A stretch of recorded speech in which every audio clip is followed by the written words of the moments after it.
show, My Wife Moved Another Man In, is one of those stories that hits you in the gut immediately. From the moment the husband walks onto the stage, you can see the pain written all over his face. This isn't anger. This isn't shouting. This is betrayal at its deepest level. He explains that while he was still legally married, still believing there was hope, his wife moved another man into their home. Not after a divorce. Not after a separation agreement. While he was still trying to save the marriage. And as he's talking, his voice cracks.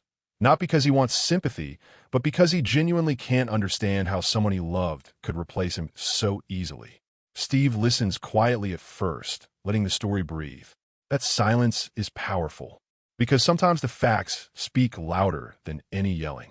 The wife comes out, and her body language is defensive right away, arms crossed, eyes avoiding contact. And when Steve asks the question, everyone's thinking, why would you move another man into the house while you're still married? The excuses start flowing. She talks about feeling lonely, about feeling unsupported, about how it just happened. But Steve shuts that down fast. He reminds her that loneliness doesn't justify humiliation. That marriage doesn't end just because feelings change. And you can feel the audience siding strongly with the husband at this point. What really stood out to me is how calm the husband remains. He's not begging. He's not yelling. He's just broken. And honestly, that makes this even harder to watch.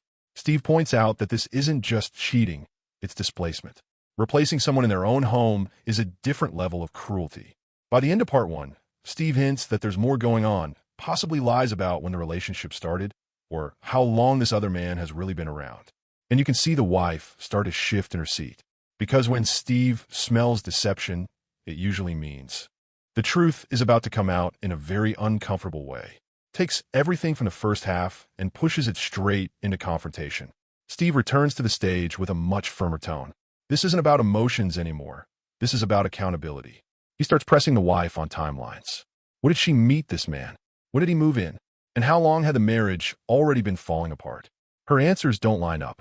Dates change. Details get fuzzy. And that's when Steve calls it out directly. He explains that people lie about timelines to make betrayal feel smaller than it really is. Because admitting overlap means admitting guilt.